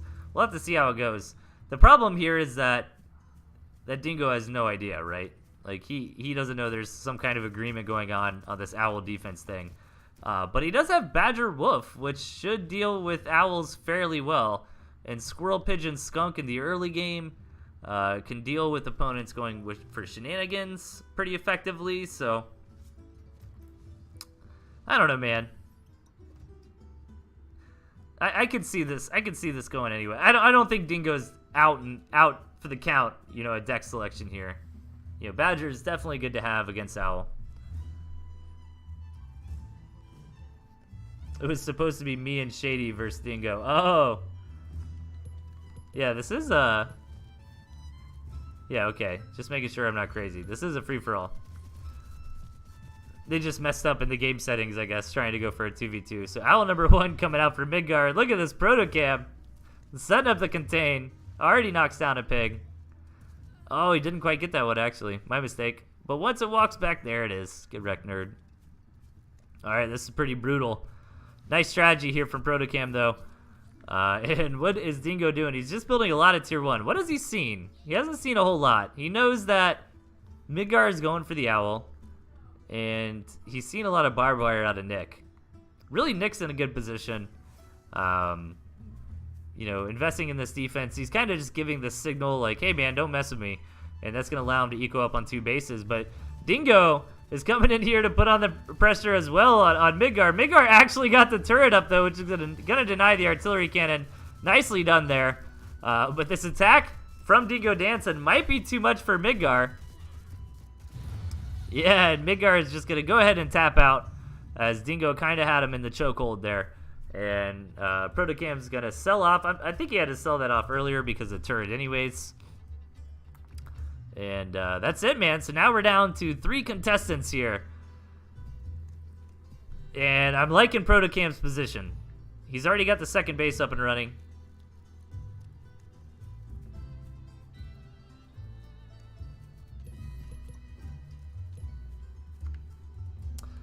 let's see where they take it from here. Zoom in. Zoom in where? Where am I supposed to zoom in? Oh, are you just saying because I zoomed out for a second? Oh man, the zoom out view is nice. Look at all those mines. What is going on here? Looks like Dingo's waiting for Wolf Badger to try to make a big push. You guys ever play Minesweeper Proto? Yeah, basically. Dude, that is a nice minefield, I gotta say. Alright, Owl's out here for Nick, though.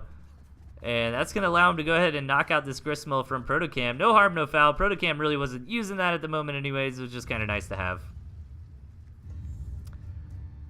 Nah, sorry, I was talking about the mine. Your zoom is on point. Yeah, no worries, man. Alright, alright. So Dingo's getting that second base. He definitely needs it, but he is behind on economy at this point. Protocam's in a good position, but he doesn't have any units yet. He's just trying to go really hard. Maybe he's crossing his fingers a little bit and hoping that blue and yellow kind of go after one another. But as much as these mines are super awesome, they're not going to trade well against owls. Here we go. The mice coming in. Going to knock out that turret, take out a couple mines, even maybe get a pig or two here. Yeah, very nice usage of the mice there. All right, man. All right, Dingo, you got your wolf, you got your badger. Let's see it, man. Let's see you go wreck some stuff.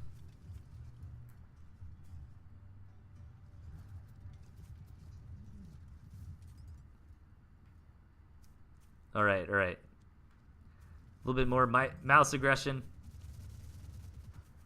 coming in here from Nick.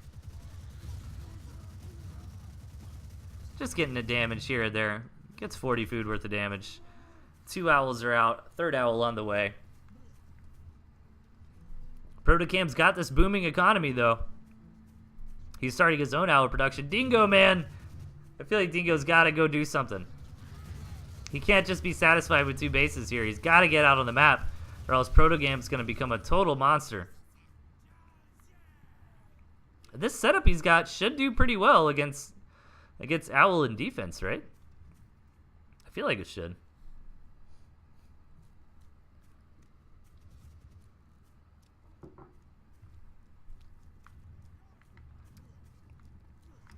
Blah. Blah. Blah. All right. Come on, Dingo. Now. Do it. Do it, man. He got Rambo Badger. He doesn't want to wait around. He's ready for vengeance. So much barbed wire, dude. Nick. Oh, my God. Meanwhile, Protocam's like, that's fine. I'll just get up to 4 bases. Now he's got his own owls. Now he's going to backstab Dingo Dancing. And Dingo looks like he wants to commit up front, but very nice aggression here from Protocam. Going to get a ton of damage done for Dingo. He's forced to retreat back.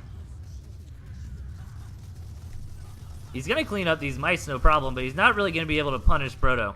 And now Dingo's stuck between a rock and a hard place, it looks like. If Protocam continues to attack in from this angle, as Nick is coming in from the top, this could be very brutal. 2 badgers. He needs to kind of walk these badgers up forward slowly into this barbed wire and let the pigeons heal them, and he can kind of eventually make his way through it. Very delicate operation doing something like that, though. But he tries to just avoid Nick for now. Get out on this map. And get in a position where he can hold his ground. Here we go.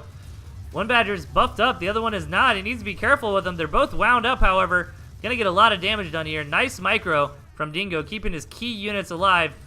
Losing down on that skunk, though. He's gonna just go straight into the base of Nick. His badgers are getting very low. One goes down. The second one does as well. And that might just be it for Dingo. He decides to tap out.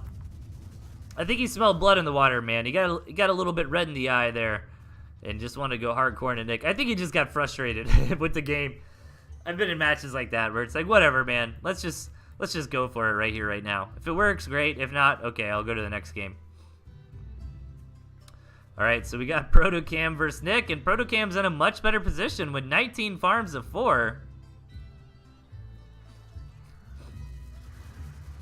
Nick probably feels pretty confident. Tries to move in with his mice, but Protocam going up to 11 owls, dude. Oh my god. And he's got the bank to do it. 11 owls, you guys. 11 is a large number when it comes to how many owls the Tooth and Tail player has. You know, it's not a large enough number for Protocam, though, as he's going to go up to 14, even 15. He doesn't even care, man. He's like, whatever. I'll put these tier 3 warrens right on the front lines. He's got so much vomiting going on here. This is like a high school party, man. Blah, blah. Oh my god, 6 owls out. Sells off a couple warrens. Keep that owl production going.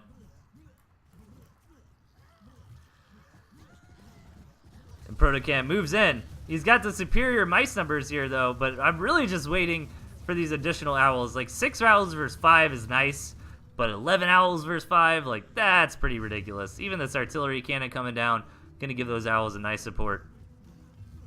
High school parties suck. True that. Alright. I mean, I guess I wouldn't know anymore.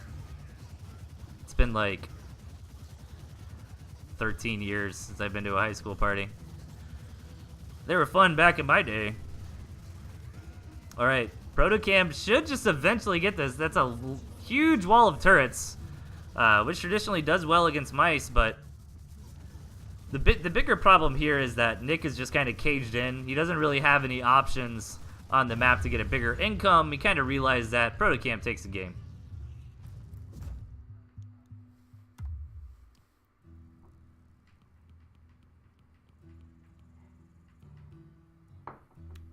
Okay.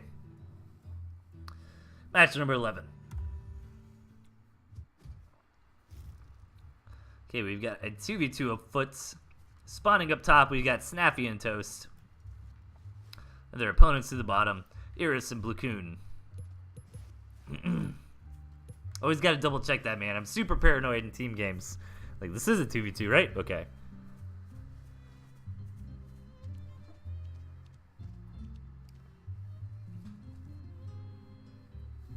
I wanted to see 14 owls. I wanted to see 30. Dude, 30 owls would be amazing. What's the maximum owls I've seen? I think like 15, 20? Somewhere in there?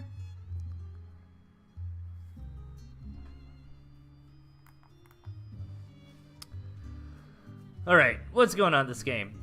Not a whole lot. This guy's toast. Awesome.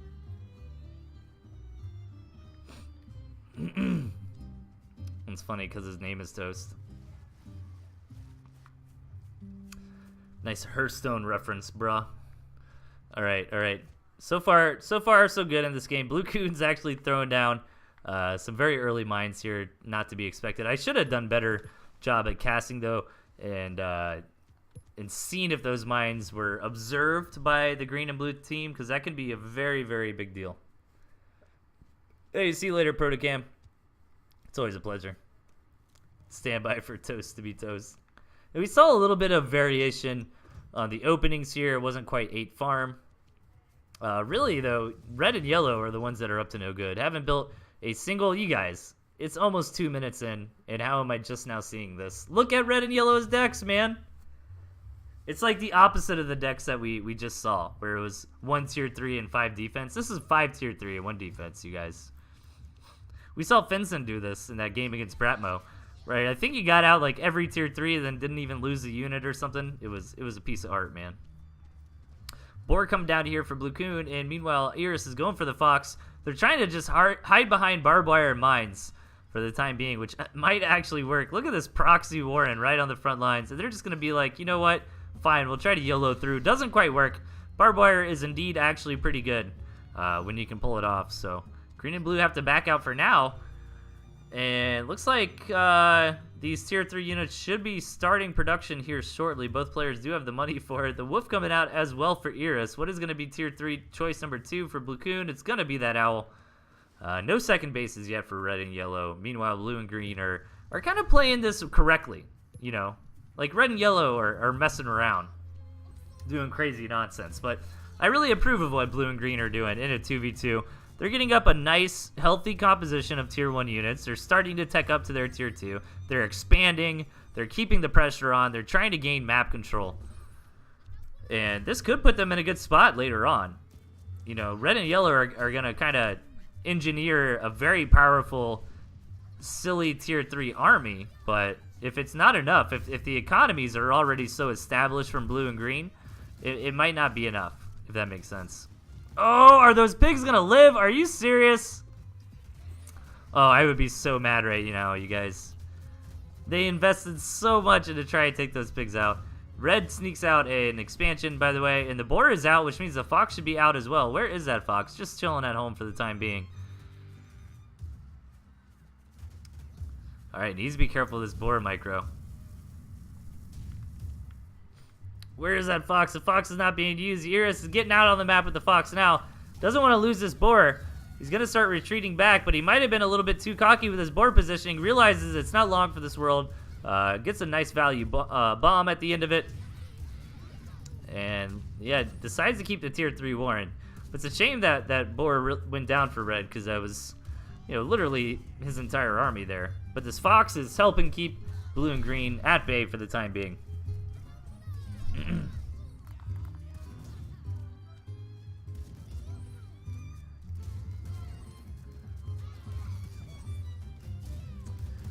Alright, so blue and green have basically taken this entire map at this point. And that's what I was talking about earlier, where they, you know, they kind of played a little bit of a more traditional approach, and just kind of macroed up slowly. It's going to be hard for red and yellow to come back from this position. You know, yellow's got this campfire. That's basically it. Red's got a second base. And yeah, they've got a really powerful army of lots and lots of Tier 3. But are they going to get out E-code? Needs to be really careful with that fox. Gets down to 8 HP. That barbed wire is going to slow it down. Nice little choke, though, with the boar holding on against all that Tier 1. And let's see it. We got the super friends here, man. All they're missing is a badger, and they'd have every Tier 3 out. Very powerful composition. And this might actually be enough. We'll have to see. They're starting to break through. So far, only the boar has died once, right? Everything else has stayed alive. Oh my god, this fox sped up is so nuts.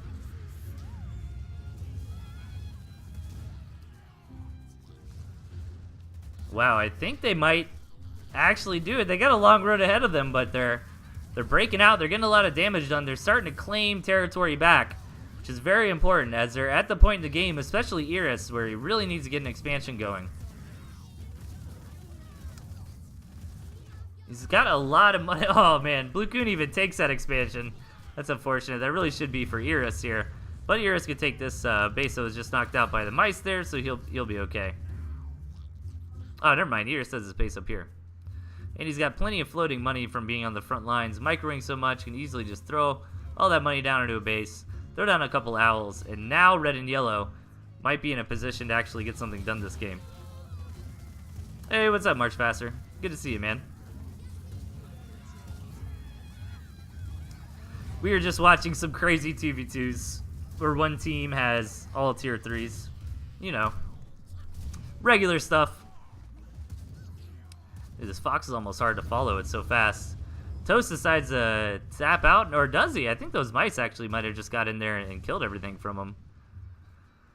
So that should basically just be it at this point. Blue's got nothing left. Nice job from Iris and Blue Coon, really holding on until that Tier 3 was up. I was getting worried for them for a second there, as blue and green really did a great job of gobbling up the map. But in the end, with some good control, red and yellow take the game.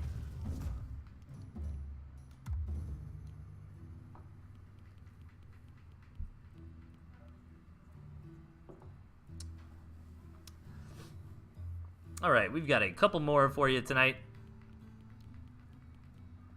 Match number 12. Okay, spawning on the left, we've got Necromanticer. And his opponent to the right, Red Dino. Nothing too crazy in these deck compositions.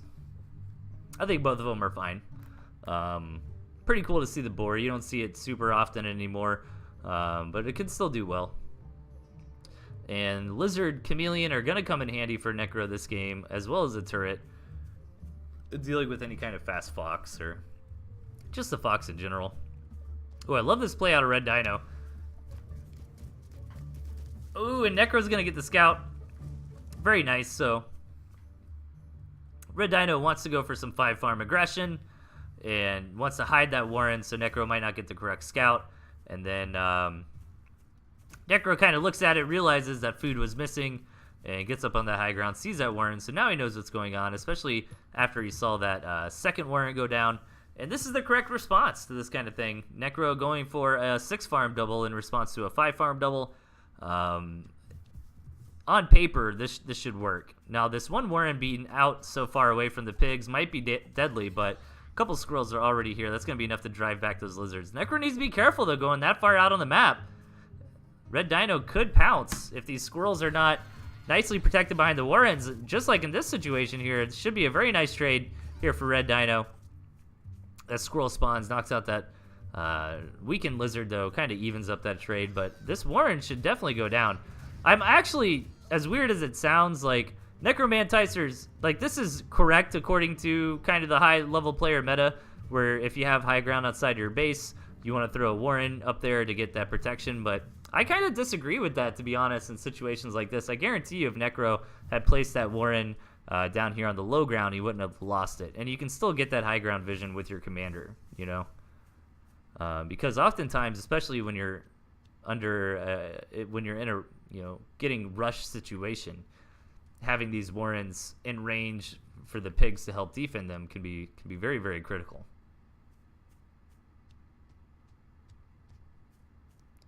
So lots of tier 1 from both sides at this point. We're going to transition on.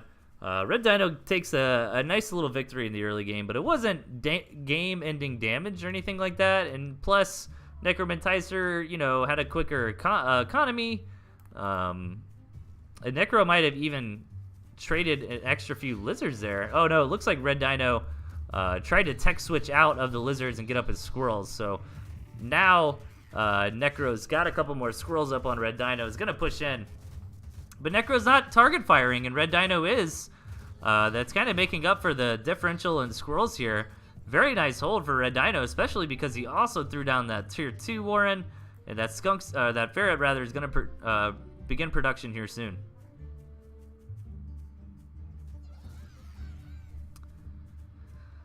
Yeah, a bit of a misplay there from Necro, I gotta say, man. Like, you really, really got to target fire, especially in low numbers like this. You know, once you get later in the game and it's like 18 versus 18 squirrels and stuff, you might be wasting DPS by target firing tier 1. You kind of want to shift to try to target fire tier 2 and tier 3 at that point.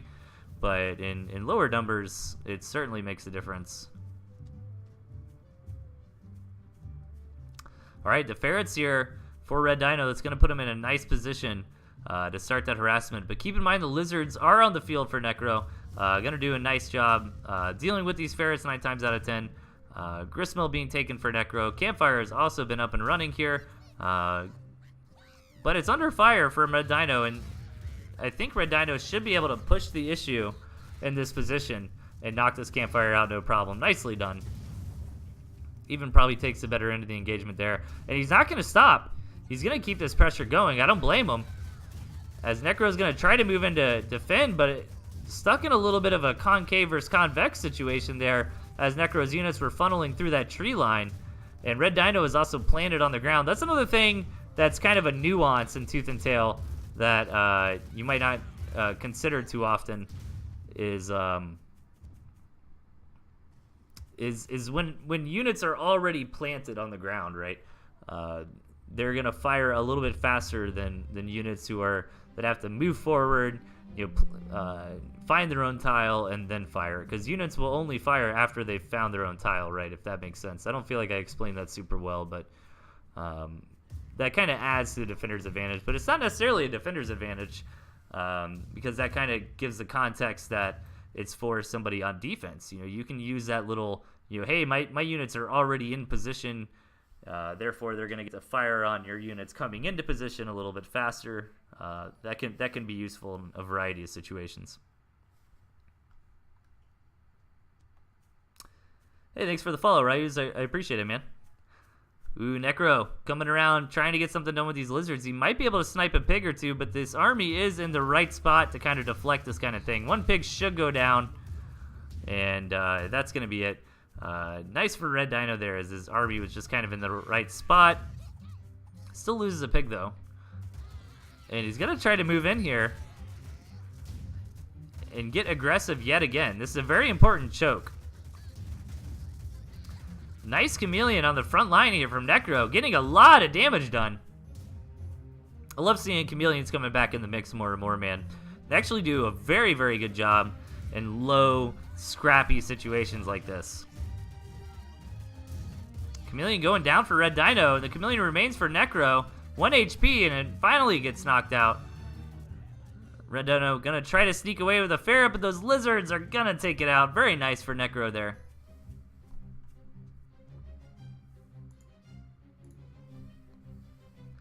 Give every unit agile and swift. Haha. That'd be insane. It'd be cool to do that, like on April Fool's Day or something, you know. And Berserk, and Haste, and Trample.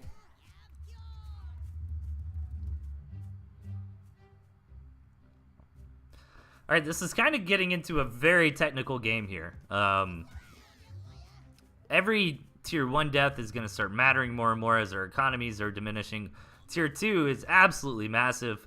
Red Dino sold off those ferrets, and both players just going for that chameleon composition at this point. It's going to be hard to sneak in farms at this point. Red Dino going to try to sneak one in right there. Even going to queue up another one. Needs to be careful, but Necro going for the same approach, so not going to be that big of a deal. Looks like both players have decided to just kind of hold back, macro up for a minute. And this is very important scout from Necro. Just trying to keep tabs on how many farms his opponent's building. That gives you a good... No, the lizards, though, a little bit of a misrally. Get donated there to Red Dino. That's an unfortunate mistake there for Necromanticer.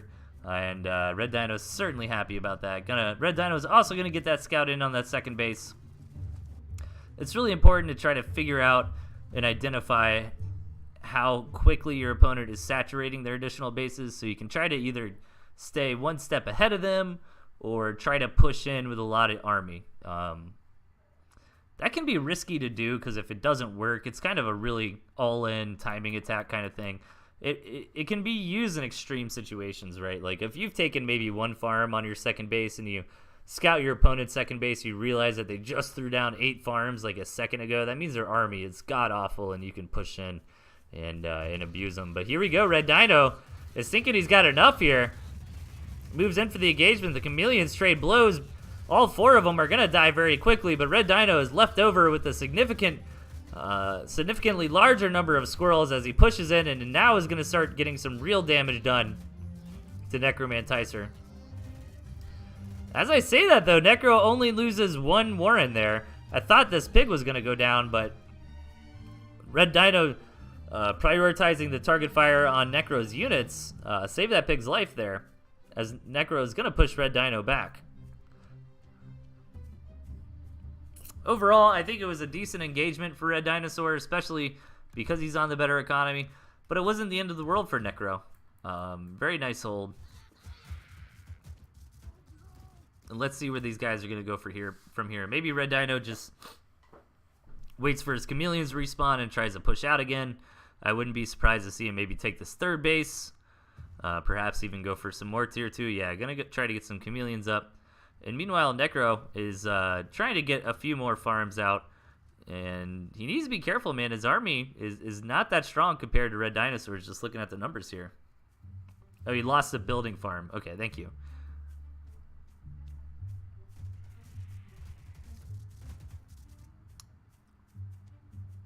Yeah, losing that building farm, it actually makes a pretty big difference in that engagement.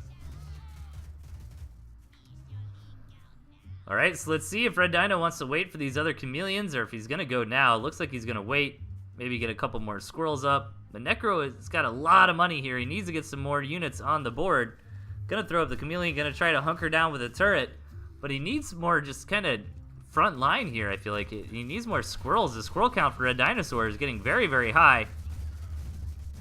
Red Dinosaur is going to push in. Chameleons trade pound for pound, essentially. And again, Red Dino is just left over with a ton more squirrels here. One pig is already going down. Pig number 2, tier 2 falls. And this might be too much damage. As Necromantizer taps out and Red Dino takes the game.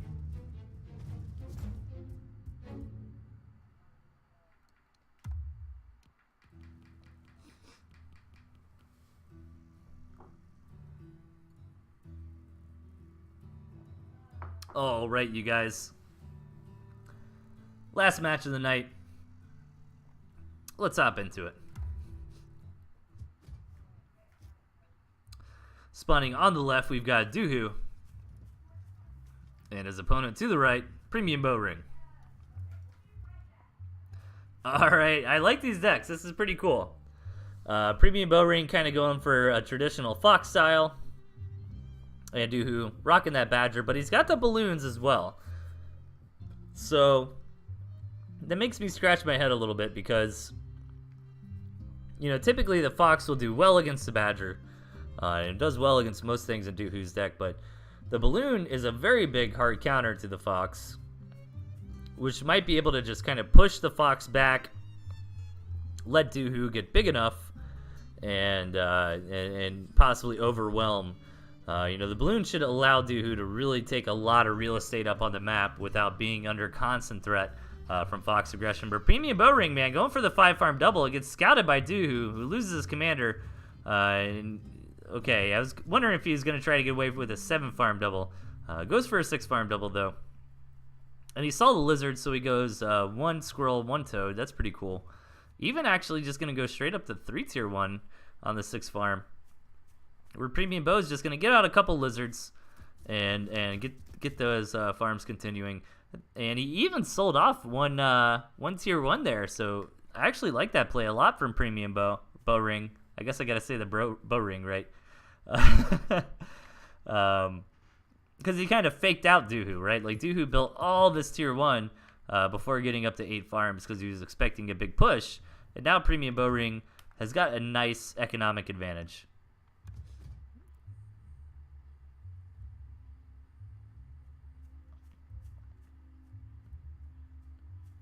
But this is kind of the double-edged sword of trying to do that, like, hey, I'm going to rush you, fake out kind of style, right? Because your opponent can just kind of counterattack in. It might be a little too late for that, though, as Premium Bow Ring's defense here should be pretty solid. But those toads, man, it's going to be, if Doohoo micros these toads right and doesn't let them just kind of blow up willy-nilly, yeah, he gets some good lizard hits. That's exactly what he's looking for.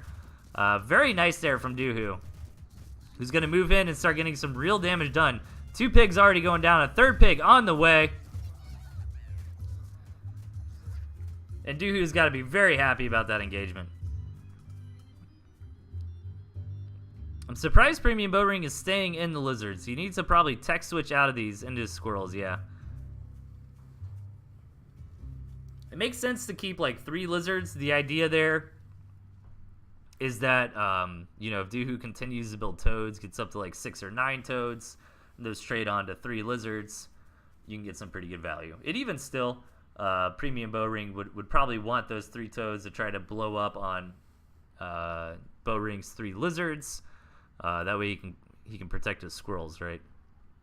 But Doohoo just kind of going the natural progression of Tooth and Tail technology here, getting a couple tier 1, going for a quick tier 2, decides to sell it though and get out the quick tier 3. I like this play.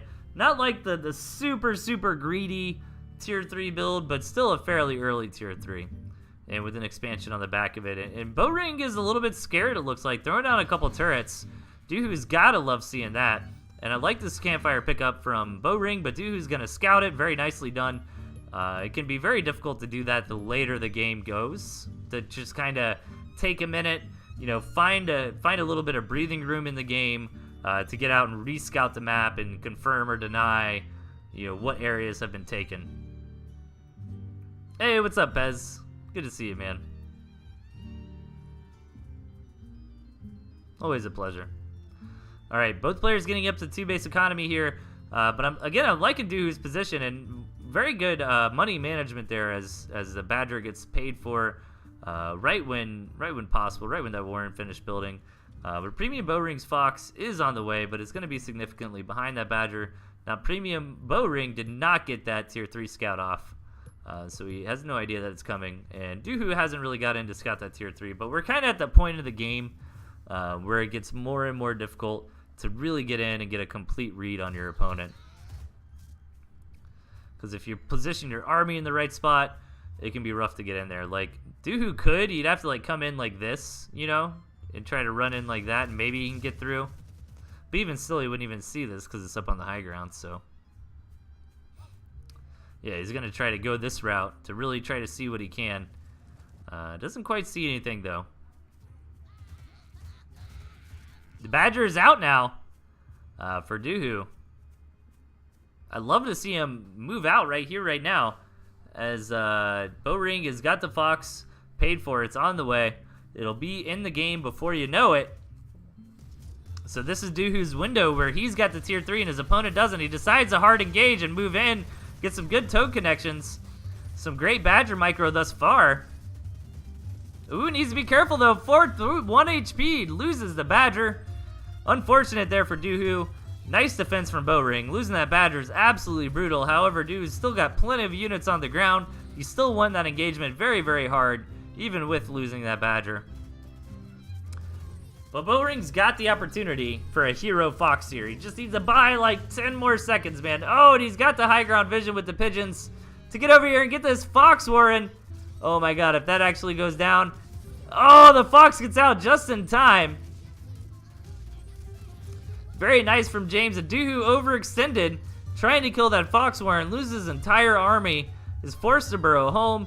He's even going to lose some of these units that were trying to rally over. And James is very powerful with his Fox, so this is going to be absolutely brutal for Doohoo to try to hold on. As he's got the balloon, but he really doesn't have the money to afford to place it down here. Yeah, as he decides he just got to try to get that out regardless. But still, it's going to take a pretty decent amount of time to get up. And in the meantime, James is just going to town here, getting as many units as possible with this Fox. James. Premium Bowring. James Bowring. Isn't that who this is?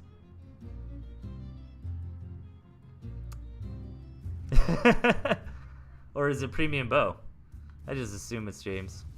I guess you guys will never know. I'm sure Premium Bow would take credit for this Fox micro, right? Maybe Premium Bow and James Bowring like fuse like Dragon Ball Z style, right? And that's who's commanding the keyboard here. Oh, needs to be careful with that Fox. I like that move from Doohoo there, trying to box it in with his squirrels.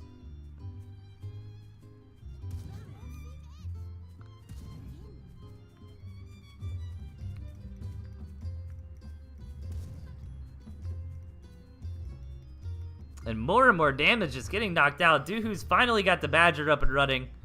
But is it going to be enough?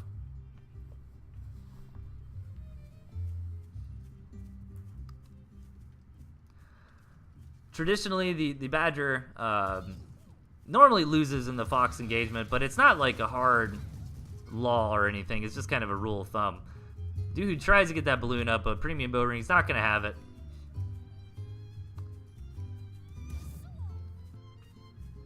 I like this. I think it's really important. You don't get too, as a Fox player, you don't get too afraid of balloons, right? Like, because the balloon takes 3 seconds in between rounds. Your commander is going to tank that first shot. You can still try to get in there and get something done. And the Fox will survive no problem after one hit from a balloon. So even if it gets hit once, it's okay.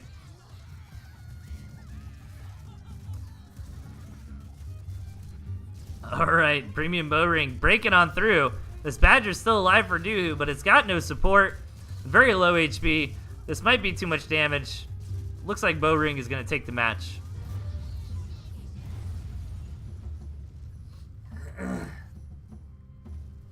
Hey, I'm not going to deny chat. I do like a good Fox comeback.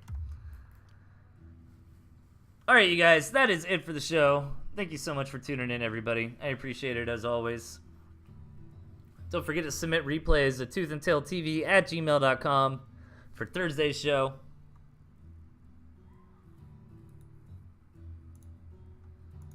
It's always a fun time. And I guess let's go say hi to Delthius. So let's give her the old Raideroni. Boom. Boom. Let's type Delthius, you guys.